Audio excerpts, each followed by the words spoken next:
Hey guys, Gary J here. And what we're looking at today is going to be a new sight for this point blank Proline bow, which was made about 1989, 1990 maybe, somewhere right in there. And this is really a fantastic bow. It was a top of the line bow back in its day, and I have a couple of videos on this bow. But I put a different sight on it called the Joker 4 sight. And it really looks nice. Now, this is a cheap sight.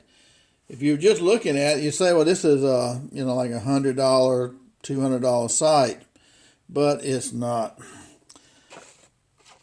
On this box right here, we have a Joker 4. And this sight cost $25 at Walmart. Yeah, I know, it's just like really cheap. But does it function? Does it work? On the back right here, you can freeze that right there. It is ambidextrous sight, fits on right, left-handed bows. And it has several advantages to me over some sights because of its design. And it's designed after a really nice sight. Now, I would say, if you're going to buy a bow sight like this or one of the, you'd want to spend maybe, get one that's really all steel. Part of this is aluminum alloy, and part of it is plastic. Now, this part right here is kind of a plastic right here, and part of the frame of it and so forth is made out of metal right here. Aluminum. So part is plastic, part of it is aluminum, and you could break this if you dropped it, probably, especially if you dropped it on some rocks or something hunting. If you were going on a big trip, hunting elk, for $2,000-3,000 trip, or buffalo, or that monster deer that you want, that mule deer, whatever, and you're bow hunting, you'd probably want, a really tough sight. Now, most of us, shooting, around the house, things like that, a cheap sight like this is very functional and will do the job. But it's really got a lot of nice little features in it that I like. One, the way it's cut out right here is really nice design right there. It's got an elk head right there and the yellow. And you've got 4 pin sights right here. And you've got a level at the bottom right here. And you've got this green ring around here, which is really vital to me when you use a peep sight, so that you can look through your peep sight and get this whole ring inside your peep sight. At least you know what's the curvature here. And on my peep sight, it's a 3/16 of an inch aperture on it. And I have about that much room, looks like, around my peep sight, where I can see this right here really well with a gap there. And of course, you just put your pin wherever you want it, but you keep this ring inside the center of your peep sight. So I shot this one today and had to adjust it, the sight, and I really found it very easy to do, very quick. The top pin right here is 10 to 20 yards, then the next one is 30, and then the next one is 40, and the next one is 50 yards. And very easy to adjust. And it has 2 main Allen screws in it. It has one underneath here. Let's see, right here. It has one Allen screw right here. About a 1.5 turns at the most on this Allen screw underneath here. And that allows you to push your sight right or left, or to take it out and flip it over if you got a left-handed bow or something like that. It's ambidextrous. You can turn your sight to the other side depending on the bow. So that's another good feature right there. And it's got increments right here too on it. And those increments help you, adjust your sight so you know where you're at. And also, on this part right here. On the other side back here is an Allen screw, about a turn and a half on that, and it allows you to take this whole assembly and go up and down. And so you can do your vertical that way. And again, with this one here, it allows you to go in and out with the whole assembly. And then you have individual screws for your pin sight, so you can go up and down with those for that, tweaking it for that adjustment. And right here, you have a light that will shine on your fiber optic here for low light situation. And I'll turn that on.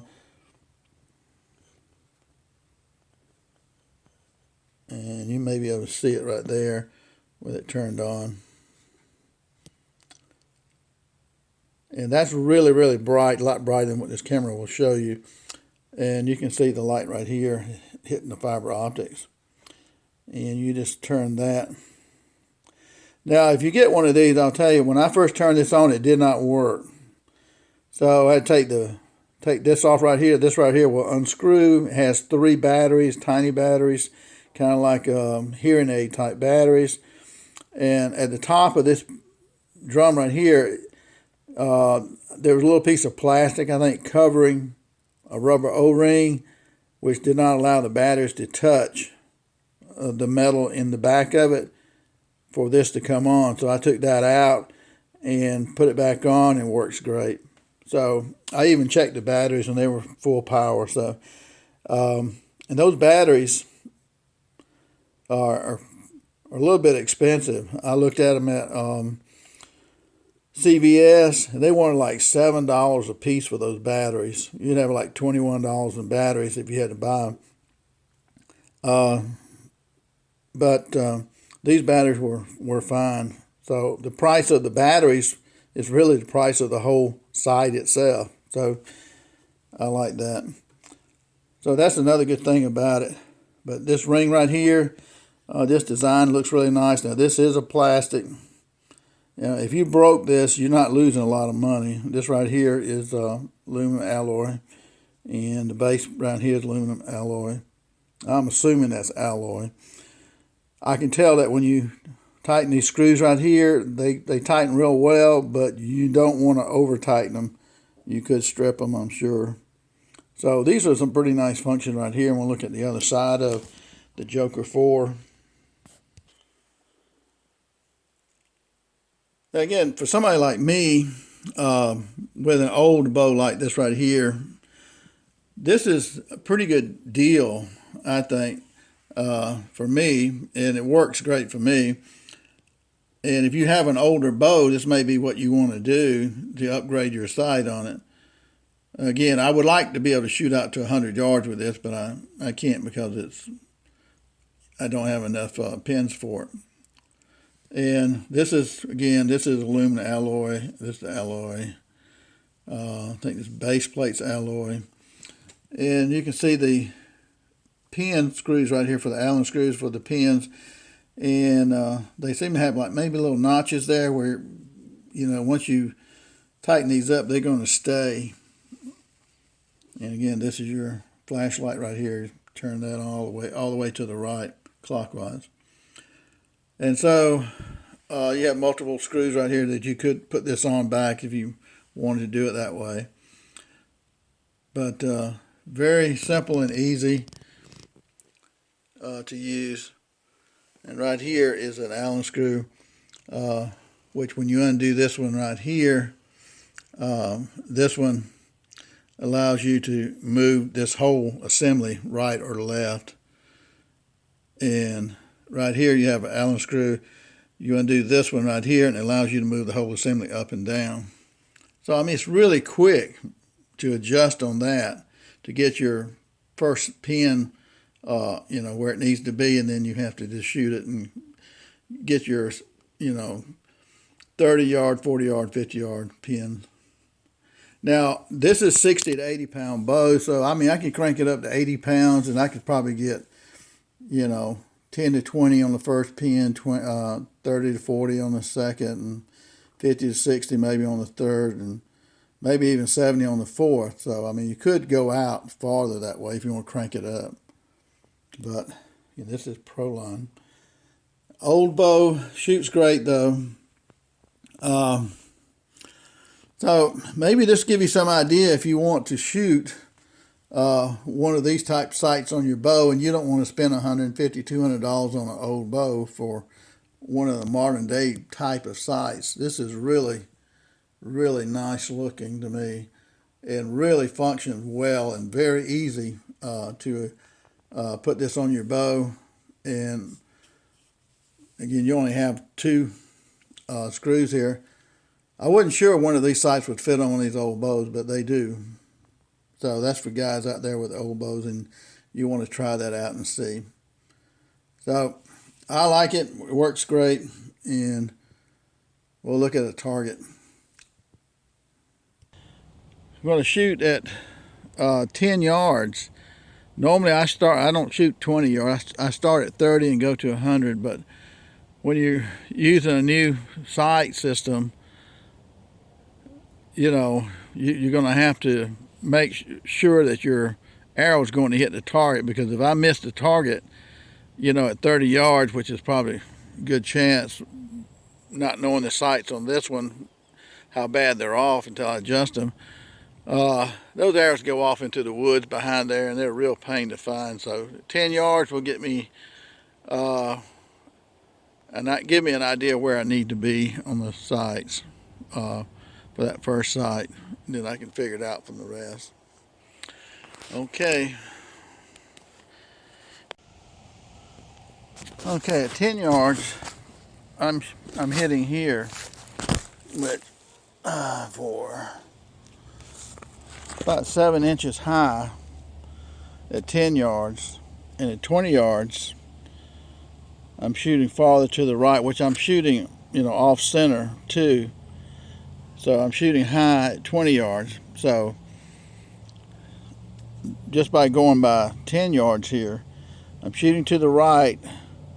So I'm going to have to move my sight to the right in order to get my arrows to shoot to the left. I'm shooting high, so I've got to move my sight up to get my arrows to shoot low. It's all reverse. So now that we know that, let's see what we can do. Got to adjust it now. Okay, guys. I've adjusted the bow. I'm shooting at 20 yards right here. And these 3 arrows right here are probably 1.5 inches on these 3 arrows right here. Remembering at 20 yards, I was shooting right here. I was hitting a little high right here at 20 yards. So I adjusted my sight to the right, which pushed the arrow to the left. And I adjusted my sight up. Adjusted my sight up, which pushed my arrow down. And so we're still just a tad high, maybe, at 20 yards. But I'm shooting a little bit to the left of center now, so I still need to adjust my peep sight a little bit. I mean, as far as it's not perfectly aligned, dead center. But I really like these pin sights. They're a lot bright. You can't see it, but they're really, really bright. I shot the bow and adjusted my pin sight and had to move the whole sight up vertically to bring my arrows down, and I had to move the sights to the right to bring my arrows over here because it was shooting way up over here. Okay, so I just adjusted all 4 sights, pin sights. I wish there were 5 or 6 pin sights on here, but I don't have that luxury on something this cheap. But its functionality is pretty good. So this is after tuning or adjusting the sights on this bow right here. They still need to be tweaked maybe a little bit more, but this right here is after shooting from 10, 20, 30, 40, 50, 60 yards, okay? Now, I always number my arrows numerically, so I know exactly what arrow I'm shooting. And like starting off with arrow number 1, that's a 10-yard shot, because I wanted to see where it was going to hit at 10, okay, and that's 10.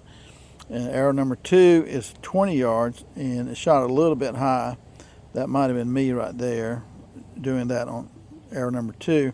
Arrow number 3 is a 30-yard shot, and that's about the same place as the 20-yard. I could adjust that a little bit more and bring it down. And arrow number 4 here is a 40-yard shot, and arrow number 4 is hitting the target. That's 40 yards. And then arrow number 5 here is 50 yards, and it's within an inch of the target at 50 yards, so that was a pretty good shot. Now arrow number 6 here, I don't have a pin for 6. 6 is about 4.5 inches away from the target, and part of the reason for that is because I don't have a pin sight for that. I'm having to estimate where that pin would be if I had a pin for the 60 yard. So that's why that one is pretty much up there. And it's not too bad off, but I mean, without a pin, it's not a horrible shot. I don't guess it'd be about 4.5 inches off. I'm really liking the sight, the Joker sight. If you have an old bow, guys, and I think, you know, if you take care of this sight right here, and you want to upgrade to something like this, I think you would probably really like it. And this is what it looks like on the other side right here.